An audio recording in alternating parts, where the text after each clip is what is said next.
mga kabukids, habang medyo malakas po yung ulan, ito po kasing sahig namin, nagkaroon na po ng mga dumi-dumi.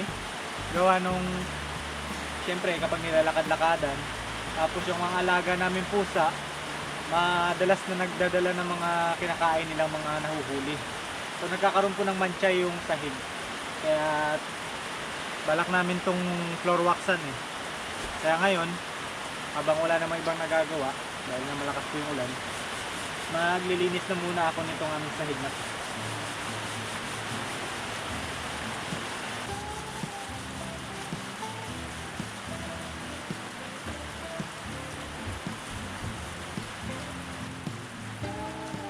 Ay, ayaw.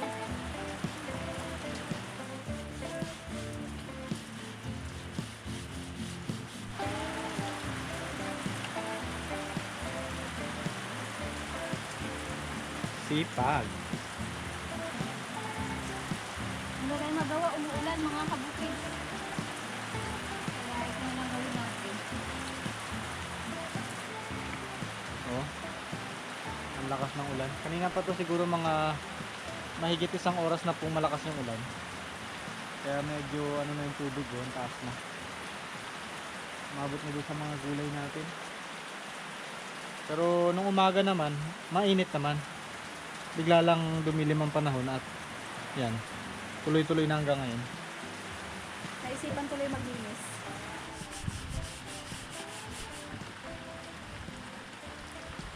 Itong ating driftwood na kailang lipat na ngayong araw na ito mga kabukids. Kailangan na naman ilipat. Oh, uy, ito pa. Ito na lang. Diyan ka muna. Para malinisan ko tong kanto. Ang dami ng pinanggalingan ng ano na yun eh, no? Pinestohan. Oo. Dito pinesto, doon pinesto. Dito Lahat na ng sulok. na ano nga na lahat. Laging nakita ng pusa.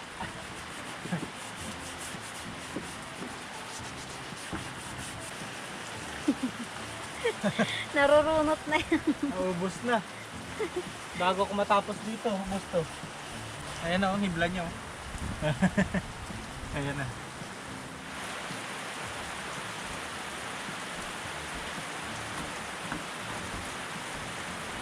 Lipat bahay. Yun. Diba? Diba?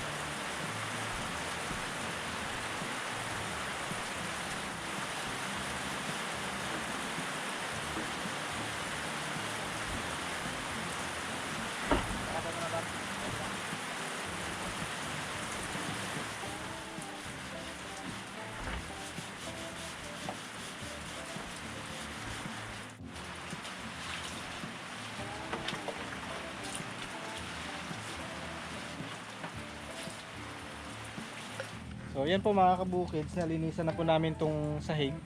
Na bleach, na sabunan, na brush, and nabanlawan na rin. At patutuyuin lang po namin to ngayong araw. Hopefully bukas maganda po yung pagkakatuyo niya and lalagyan po namin ng floor wax. So sana gumanda pagkatapos nating lagyan ng floor wax para medyo konting kintab yung ating sahig. At nabawasan na rin po yung mga mancha-mancha na binigay sa atin ng ating mga alagang pusa. Marami silang dinala dito eh. Kaya dumami yung mga dugo-dugo dyan na mancha. Ayos. Ayan, tamang-tama po mga kabukids.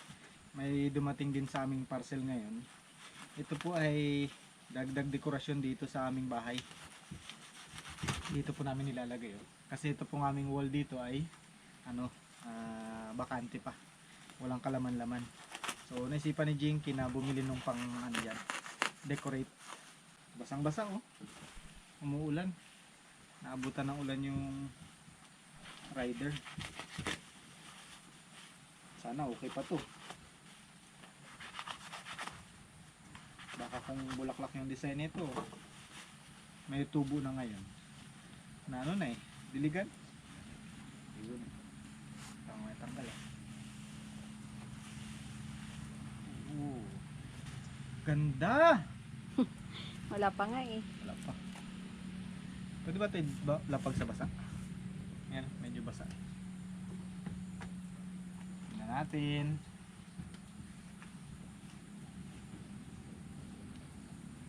Wow! Ito pala yung ano, connected sila.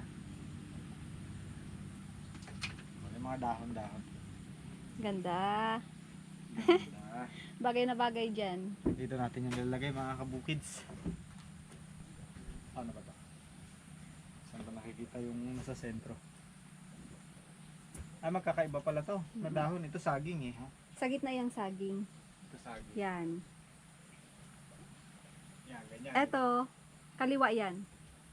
Saan? Ito? Yan, kaliwa. Ito, kaliwa. O, yan, ganyan. Hindi, ano siya, pantay-pantay para maganda. Yan, ganyan. Yan. Okay. Yan. Ano ba to? Baligtad. Baligtad. Yan. Yan, ganda. Ganyan. Okay. Medyo maliit lang siya pero pwede na. Kaso, yung kanyang mga pandikit ay pandikit para sa makinis na surface.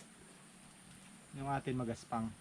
Ay, oo So, nga. kailangan natin magawa ng paraan yan para maidikit dito. Mukhang maipapako ah. Ayos. Ganda oh, mga kabukids. Magkano lang to? Mura lang. Please tear off the protective film. Ayun.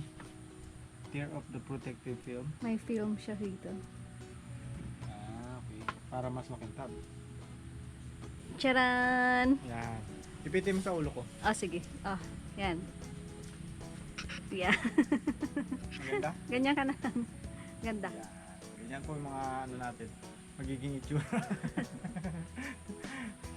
Oops. Para naman hindi siya plain na plain. Sinelas. Ako, nadumihan! Ano yung pasalubong mo sa amin? Mani. Mani? Patingin daw, patikim. Bagong luto lang to. Kanina lang kasama ko kami mama. Magkano to? Walang bayad. Walang bayad. Libre lang yan. Ayos ah. Tikman natin. May dalang pasalubong si Kabilog mga kabukids oh. May isa ko dyan. Ah, isa sa'yo pala. Kala Sige. ko amin to. Sa akin. Sige, isa pala tayo. Sige, Oh. isa pala. Thank you ha. Tignan mo, meron kaming lalagay na design doon sa ano, sa dingding. Ganda, di ba? Oo. Dami?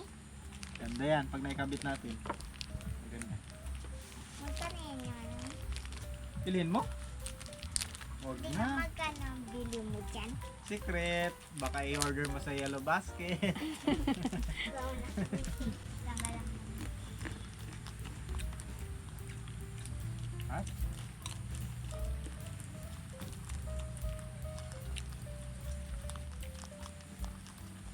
Bukas? Lastig ah. Kala ko bruha ka. Walang suklay-suklay ah. Yun pala, ano? Bruho. Tama na yung taas mo. Saan natin babasihan to? Dito sa ano lang. Agwat sa ganyan.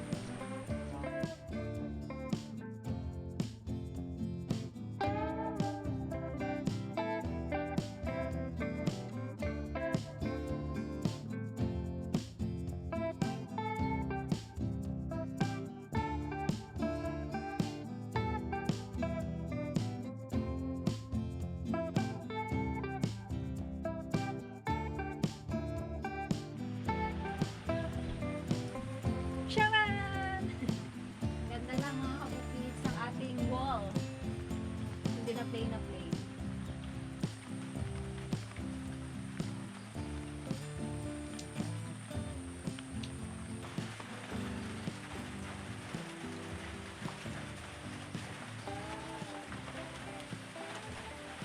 Gagawa po tayo ngayon mga kabukids ng simple DIY. Since nasabi nga po natin na gusto namin floor waxan yung aming sahig doon sa veranda. Yan, gagawa lang po ako ngayon ng simpleng floor wax. Ito, gamit lang po yung ating mga kandila at saka crudo. Kaya pinapainit ko lang tong lata. Dito ko na po siya tutunawin. Yan.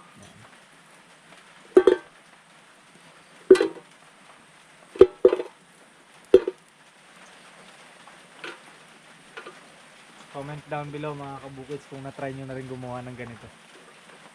O kung gumagawa pa rin kayo hanggang ngayon ng ganitong tipid tips.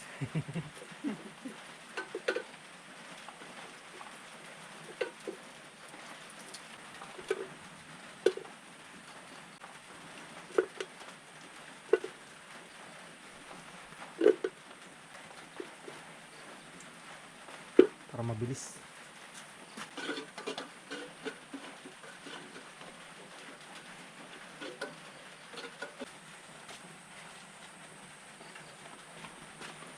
Lusaw na mga kabukid, sahanguin ko na. Yun, tubig na lang siya. Naging tubig na siya dun sa loob. Lalagay ko na itong krudo.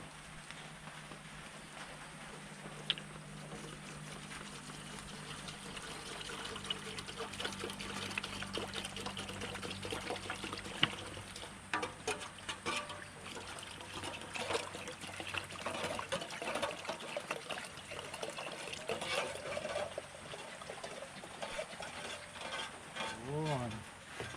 Tapos mix lang. Mix.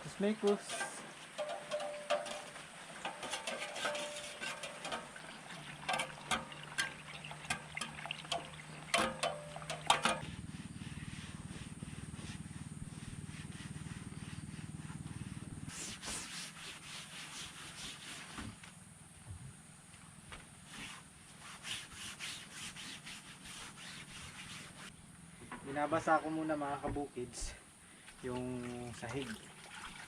Kasi para daw po mas mabilis kumapit yung wax. Dahil ito naman po ay first time namin lagyan ng wax. So babasahin muna natin ng konti. Saka a-applyan ng itong wax na ginawa natin.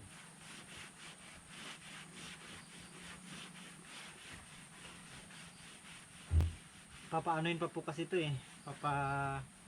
Ano ba sa Tagalog yun? Papasarubin yung sisip-sipin pa ng kahoy yung wax. And then sa mga susunod na maglalagay namin, mas maganda na yung kapit.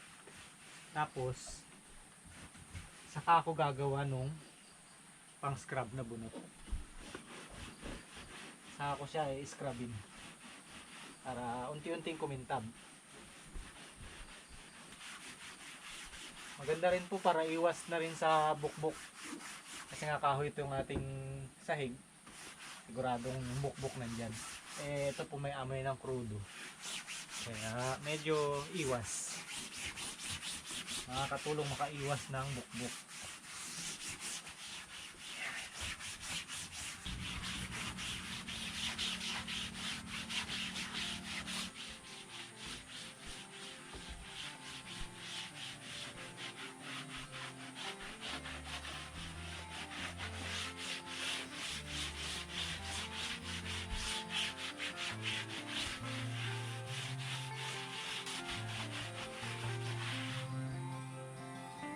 Kintab!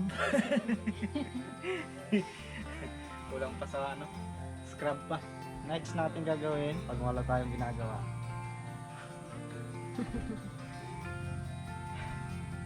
Ayan, nawaksan po namin yung aming sahig. At nagkaroon po tayo ng bagong design. Thank you guys for watching. Next time po ulit. Kids, malinis na. Tapos dudumihan na naman ang ating mga kuting. Nalagyan natin na scrub. Dapat bawal na sila magdala dito para